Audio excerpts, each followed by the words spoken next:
So for me, show prep kind of comes down to, realistically, as soon as I'm sending my entry in, shows probably hate me because I hold my entry to the very last second. That's because I have small numbers, and I don't want to waste money. To be honest with you, I'm the type of person, if I'm paying the money, something's going in that cage. So just like this weekend, I will be honest with you, I'm not showing a fawn because one of my fawn males has no tail and the other one dropped his wing feathers, but I've signed up a fawn hoping the wings would hold in that other male. So to me, I mean, I'm the type of person, hey, if I'm signing it up, I'm going to show it, unless they're sick or something like that. I'm not worried about taking them.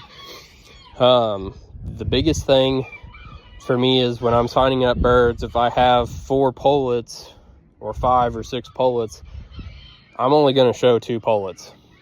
My goal is when I'm signing up my birds is to take at least 1 cock, 1 hen, 1 cockerel, and 1 pullet.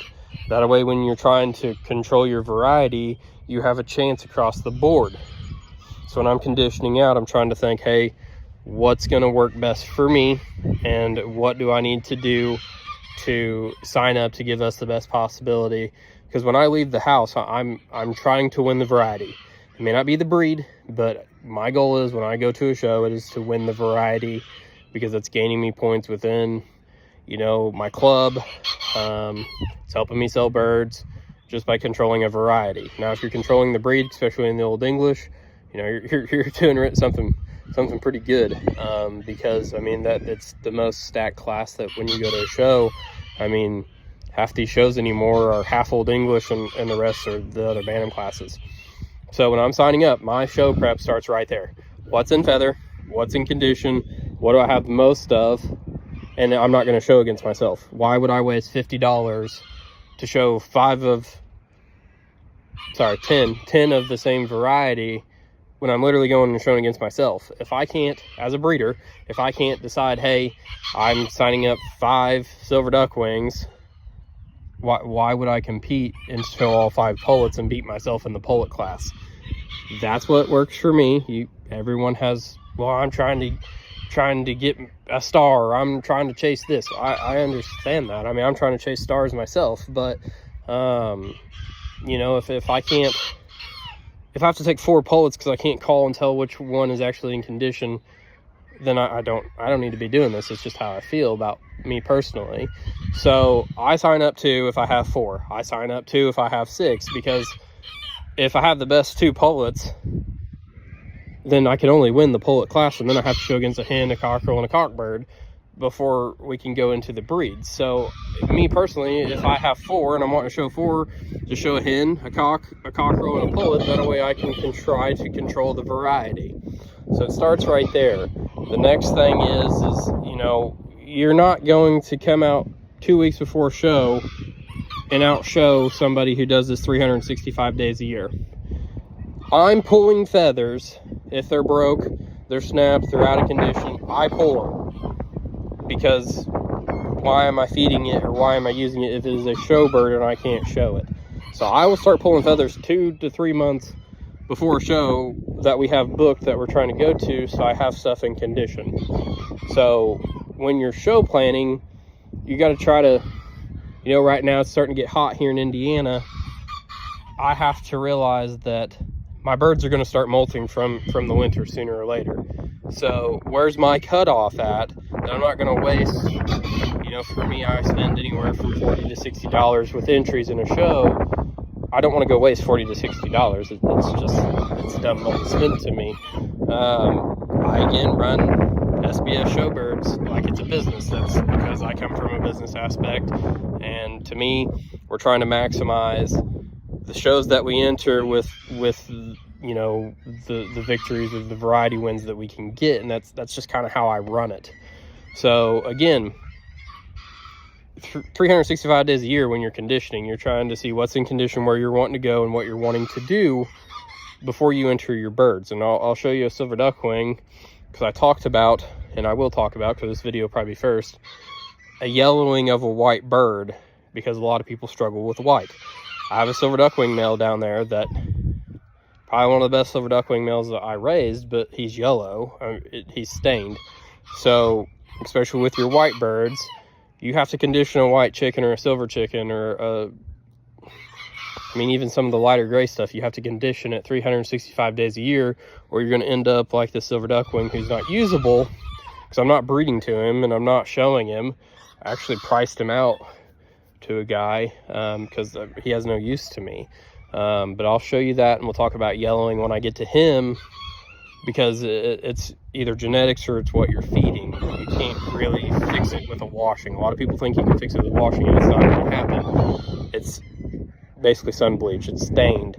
So that's one of the things that you battle with a white bird that you don't battle with a colored bird or a solid bird, a blue bird. You know, each variety has its own challenges. And that's kind of one of the challenges that you run with either a silver duckling or a white. So this right here is one of the biggest complaints that you will hear of somebody who either loves white chickens or hates white chickens, and it's the yellowing aspect of it. So I'm trying to, hopefully this picks it up, but that bronziness, you can see the white here. This is still white. You get up in here and this is bronze. It's not really white, it's not really silver, it's a yellow. And what that is sun stain or corn yellowing, whatever excuse that you're wanting to look at within a white chicken. It's supposed to be that white. And what it was I put him on red clay, and he dusted and dusted and dusted until he stained himself. I kept him in with 3 cockerels. He's the only one that done it.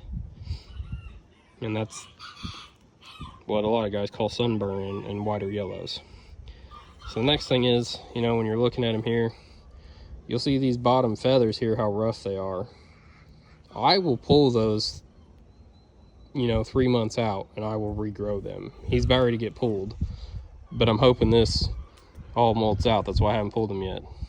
So these I pull, this roughness, because I always tell people, and I joke with people, if they don't look like they're out of a magazine, you might as well leave them at home, because somebody's is going to look like it came out of a magazine.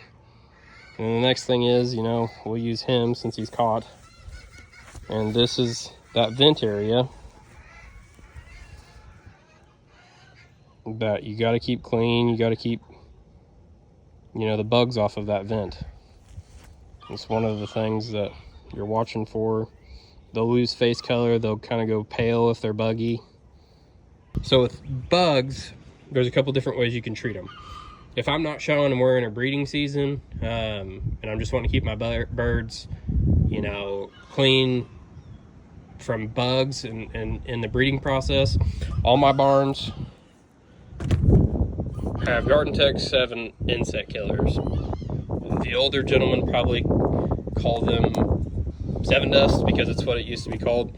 You can buy it at any lawn and garden store. Basically it's for tomato plants and flowers, but what this is it has the granulized crystals in it, and I just put it right on my bird's vent, and then I put it in my nesting boxes also. So anytime you ever walk into my barn, you will see 7 Dust, because I run it 365 days a year. If I see a bird acting kind of lethargic or you know, not acting perky, most of the time I check their vent and they're buggy, and this goes on them. And most of the time I rotate my barns. I keep all my barns on a schedule, so nip and beaks and stuff like that, and we'll go into beak nipping here in a second. So this is my first option, 365 days a year. A lot of people use the Adams Frontline, not Frontline, but Adams flea and tick spray. You can put it underneath their wing. You can put it below their vent, not above their vent, because it hurts them with fertility. You can put it below their vent, and that is an option. I bought it. I haven't really used this a whole lot. It's actually closed because I haven't used it, because I actually found something that works a little bit better for me. Then we're going to go into Prozap. So with Prozap, it is a Insectrin X is my brand that I can buy up here. I bought it at Rural King, and the if I'm not mistaken, it is in the dairy cattle section. So this you can wash in. I washed in it all last year. because the main ingredient right there is permethrin. So the main active ingredient that you're looking in is permethrin in that aspect.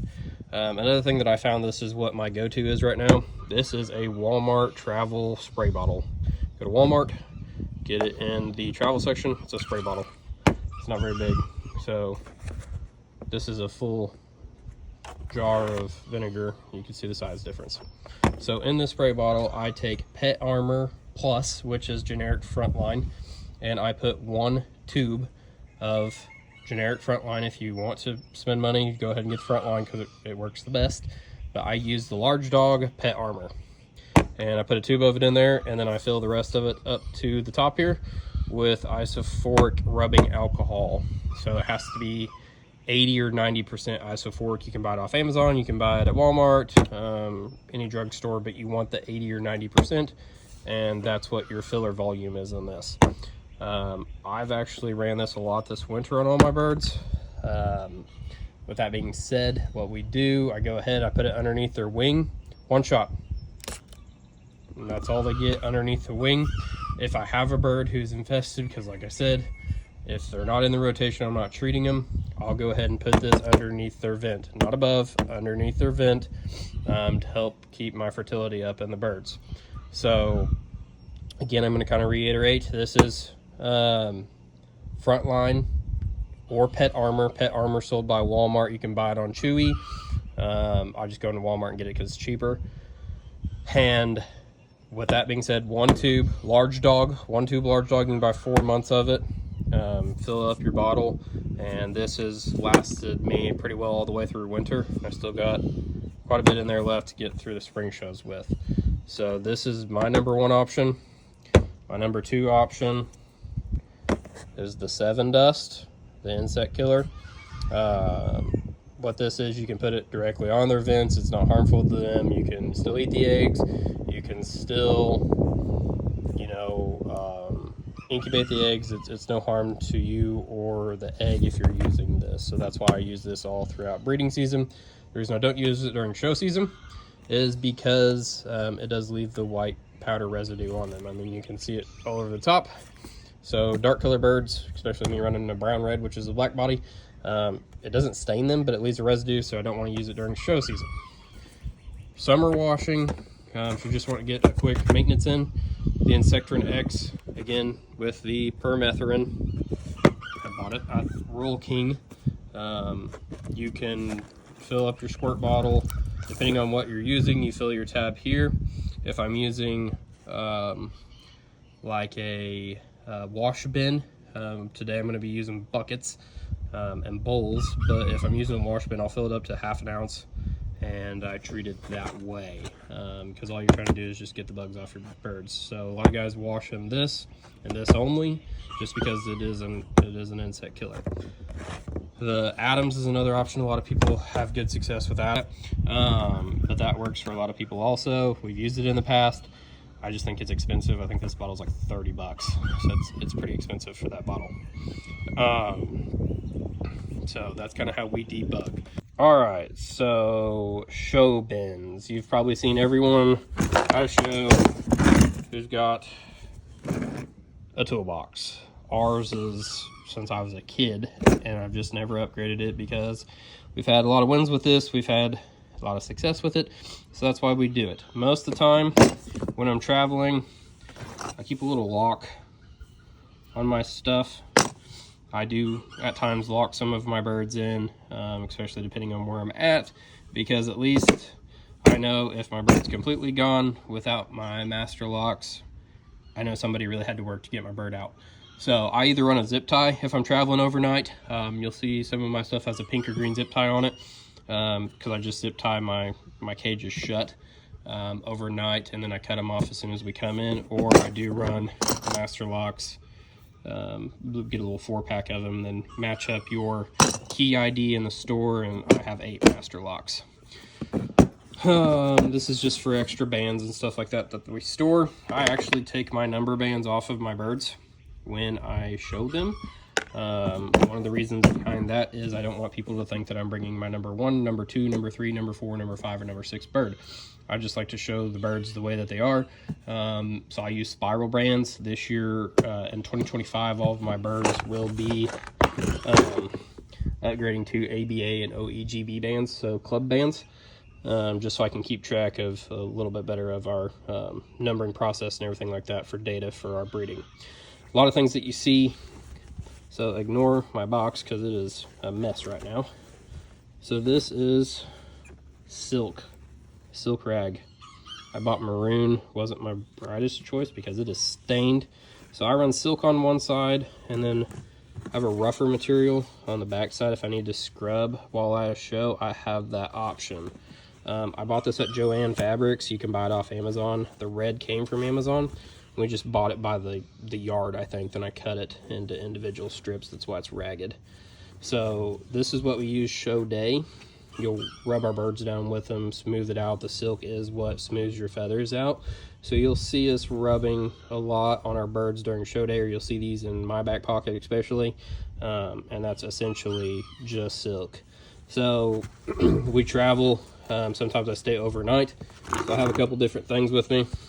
I run the old pill bottles just because they're being reused. This is my glycerin. So if I have to scrub that morning, if I need to put some oil back in my birds, I have glycerin.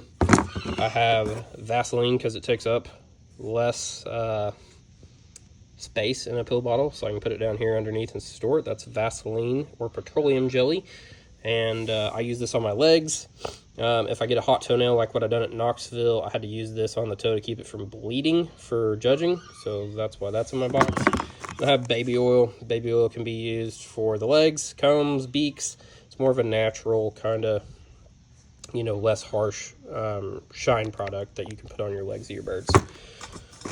Spray can. I use very little of this anymore. So this is basically Luster's pink hairspray. This is an off-brand, but what this does is you can shine your birds with this. If you're lacking shine or if you need to fix a feather, this is your best friend. You spray it on your cloth, and then once you get it on your cloth, you can put it on your birds. If you're crazy and you want to, you can put this directly on your birds. I don't like to do it because it leaves residue, and that does hurt you judging. White magic eraser to help kind of scrub feet if I need to. And then naturally I have bands, fix rub in case I'm next to a sick bird. I put that on my beaks, help keep the sickness off of it. I have emergency Heart Guard Plus, which is a flea and tick remover. And then I go into my top box. It is a mess because VetRx, which is this VetRx, it is what everyone puts on their combs, on their beaks, on their feet. It's what everyone, when you go to a show and they're rubbing, you'll see these brown bottles everywhere. I keep Sharpies in case I got a mark on my card or something like that. I got a red, I got a black, in case I need to mark on that. And then you'll see us pack these around quite a bit. Also, these are hamburger treats. Meaty treats is what we call them. You'll see people throwing these in cages throughout the day to kind of help perk their birds up. If your birds are not used to these, don't go out and buy them the day before the show because they will look at you like you're crazy and why the hell are you giving me those? Spiral bands, just so I can identify. 6s and 7s in Old English. Leghorns are 7s and 8s is what I found out work best for my Leghorns. But I got different colors of them. I run a lot of pinks and blues on my stuff, just because I like the colors of it. And then your handy dandy large toenail nippers. These are your best friend. The large ones are the ones that you need. And nip beaks, nip toes with that the day of the show. I do not recommend doing it the day of the show, to be honest with you, because if you're like me at Knoxville this year, I got a hot toenail on my silver duckwing male, which are white, and he was bleeding, and I had to walk around and ask everybody if they had any triple antibiotic Neosporin to put on the bird, and no one had any, so I actually ended up using the Vicks rub to keep that from bleeding, and then I put a little bit of the Vaseline on them. So Again, this is my box. This is what works out for me. It is a mess. You can see Veterex, it's really bad about leaking. So I need to clean this up today since we're getting ready for a show. And you can see Veterex likes to leak. So Veterex, if you're watching this, please upgrade the bottles so they don't stain. That's kind of what we do. Kind of how my box is set up. Again, I used to have some stuff in here. It was a white powder. I've taken it out because it was leaking everywhere. But that's kind of the main things that's in my show box, kind of a bare necessity. And then usually I put my Adams flea and tick in there also. So it's kind of what our show box looks like.